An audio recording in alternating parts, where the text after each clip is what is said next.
So ayan, no? Ito, ang dami natin. Available po ito lahat.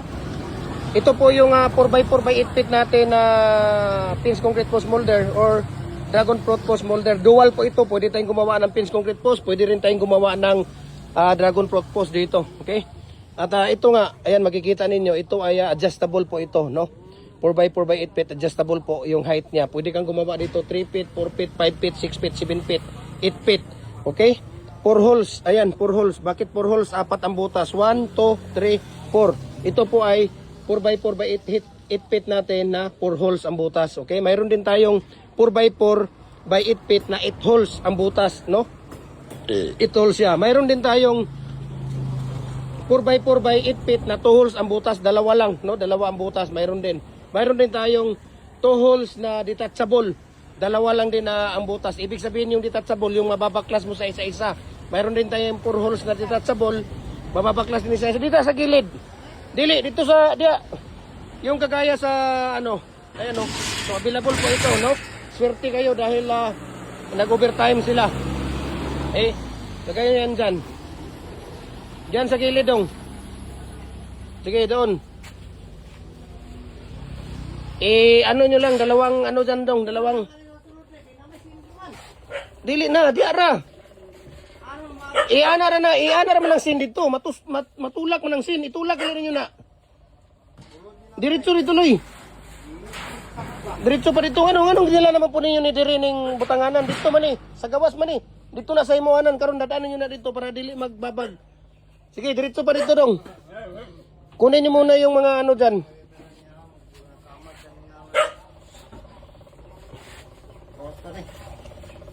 Ayan. Ilabas nyo muna yan dyan.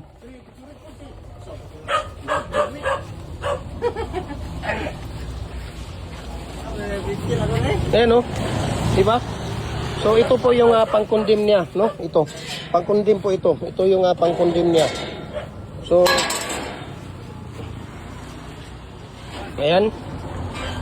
Itabi nyo yan doon dong. Diba? Ang ganda, diba? Ayan o, dual siya. Lifetime na gamit nyo na po yan. Bakit? Ito po ay napagkakapal yung plate na ginagamit natin dito. Lifetime use na yun na po ito. Ayan o. Tingnan nyo yung plate ha. Sobrang kapal po. Ayan o. Ayan o. Tingnan nyo yung plate no. 4mm po yung kapal nito. Hindi basta-basta ito ma-UUP. Hindi, kahit na apak-apakan nyo ito. Walang problema po ito no. Ayan. So, tingnan niyo si Kuya Luloy no. Ayan si Kuya Luloy. At so available po ito no. Anytime pwede kayong sa ngayon pero pagka available 2 araw lang ito ubos. 2 araw lang ito ubos kaagad no. Kasi napaka-in demand yung ating tawag dito. Napaka-in demand yung ating molder no. Napaka-in demand po siya. Ay hindi yan. Dito lang. Dito lang sa hindi na. Diyan lang yan sa gilid. Wag na. Paano? Kunin nyo na naman yan mamaya. Paano kayo mag-ano dyan bukas? Kukuhanin natin. Paano kayo magka-ano doon? Si Luloy, anak ng pating naman ka Luloy talaga, oo. Ikaw talaga Luloy, oh. Ikaw talaga Luloy. Nasaan na ba yung mga pag-iisip natin Luloy, oh? Kaya sabi ko sa inyo, huwag kumain ng aso. Kumain ng kanin. Ulam. Tamang sustansya. Pakog na yun. Yan, okay na yan. Sige. Ayan. Kahit na ano naman siya, wala namang problema yan. Tapos ilagay nyo yan dyan. Sige. Ayan. O, tapos yung dalawa doon sa may gilid ng aso. Diba, ikaw talaga Luloy, oh. Ay, naku Luloy, oh. Jordan, no? Jordan? Jordan, Ano ka ba talaga Luloy, oh? Ikaw talaga Luloy, oh. Yung mga sinasabi ko sa iyo, Luloy, oh. Ikaw talaga, oh. Inahayaan mo, Diba? Tingnan ninyo. So, nasa mga, ano lang to, 45 to 50 kilos, no? Minsan kasi standard na mga plate yung nabili natin. Mayroong mga substandard, di natin alam, Dito lang dong, dito yan. Bakit dyan? Dito. Dyan sa 8 feet. Oh. Sige, dyan na lang. Sige, dyan sa baba. Bakit? Mahirap na pag ano niyo yan dyan. Di ba? Okay, ramo na.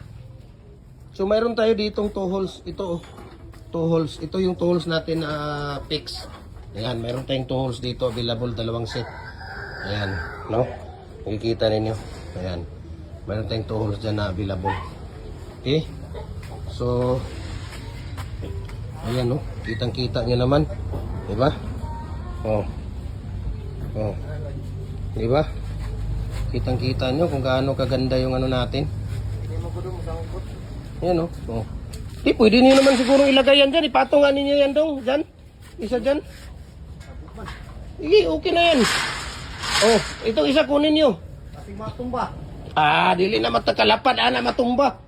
Hindi na matumba yan. Sige, ipatong nyo ninyo ring isa. Wag na lang ipatong yan. Saan nyo ilagay yan? Naog na lang, dili na pinapatang lig, wala na pa ang tubo. Bakal na may kahoy na yung madala pa dito, kaya ita ka na. Ayan, sige, okay na yan. So, maraming salamat sa inyo. Ikaw talaga, Luloy, Ikaw talaga, Hay, nako, Luloy. Uy! Kunin mo yung isa dyan, Loy. Nalo blocks, Loy. Dali mo doon. Ilalagay natin doon yan. Ito yung bar cutter natin. Dapat mayroon ka nito. Pag mayroon gumagawa ka ng pins concrete post at dragon fruit post, dapat mayroon kang bar cutter dahil napakahirap pag walang bar cutter, no? Ito talaga ang pinakamaganda. Bar cutter dahil napakatipid, napakalaking tipid kaysa mag-grinder ka, bili ka ng grinder, kurente, pati yung cutting disc, no? So mahirap yun. Diyan lang, Loy, ako nang bahala dyan. Lagay mo lang yan dyan. Yun talaga, no? Bar cutter. Tapos dito, gumagawa sila dito ng mating art. Ayan, sila Luloy. Sige, Loy, patuloy mo yung paggawa ng mating art dyan. Ayan, ito yung mating art na nilalagay natin sa ating molder. Okay? Yan po, yung nilalagay, yung ginagawa. Ayan, yung matatapos na. Sus, unsa naman na doon. Ay, gipangkuan po punta ninyo na. Okay. Sige, ugma na ninyo kung anon. So, ito, no? Ayan, no? Tingnan ninyo, yan yung ano natin. No? Yan yung mga molder natin ngayon. Okay?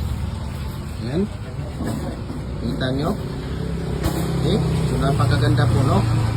So, maraming salamat. Maraming salamat and God bless po, no? Sa ating lahat. Ayan. At dito tayo. Tingnan natin dito si Kuya. Sa pagbabali niya ng Y dito, no? Dito niya tinitira yung Y niya. Ayan, paggawa, yan yung dalawang stirrup natin. So, ganun lang po yung paggawa natin ng Y. Pakita mo, Kuya. Ayan, no? Sige, gawa ka. Tingnan natin dito yung paggawa ng Kuya ng Y. Dalawang stirrup po, design ng stirrup na ginagawa natin dito. Maraming Ilyas dito. Ito, Ilyas ng kanituan ito. Si Kuya Edi. Napakasakit. Ayan, no? Di ba? Okay. Gawa ka nga ng isa, yung maliit, Kuya. Gawa ka doon, yung maliit. Dalawa. Para makita nila. Ayan. Okay. Parang triangle siya, no? Na ginagawa natin. Diba? Madali lang. Tingnan natin doon kung paano nila ginawa, paano nila ipapatong yung mating mamaya doon. Pakita mo, Kuya, dito lagay. Ayan, diba? Dito kasi ilalagay yung ano mamaya. Ayan, gaganunin gano'n yan. Dahil dyan yan ilalagay yung pangatlo. Okay? Bigyan ko kayo ng tips mamaya. Okay? Pakita ko sa inyo. Pwede na yung Kuya. Bakit? Hindi ba pasok?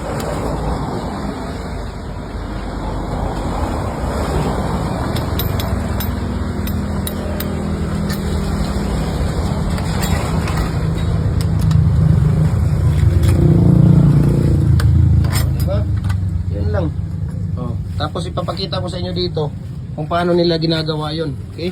Ito, no? Ito, kung nakikita ninyo, ayan, no?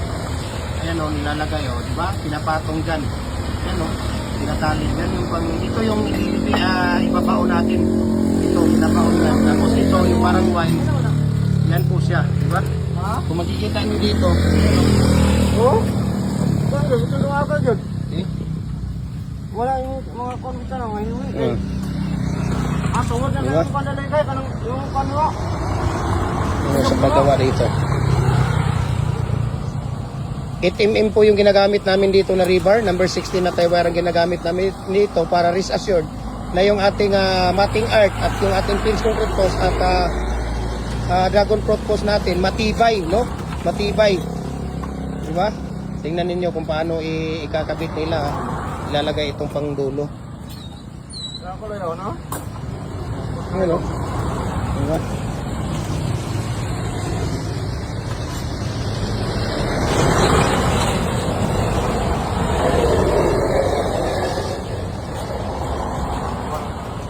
Diba? Napakaganda, no? Dalawa lang ang ano mo, Loy, dyan. Tulo. Ayan. So, tingnan natin kung saan nila ilalagay yung pangatlong, di ba? Natin na. Yan, o. Oh. Diyan ilalagay yan. So, napakatibay po, no? Napakatibay po. Ano? Oh.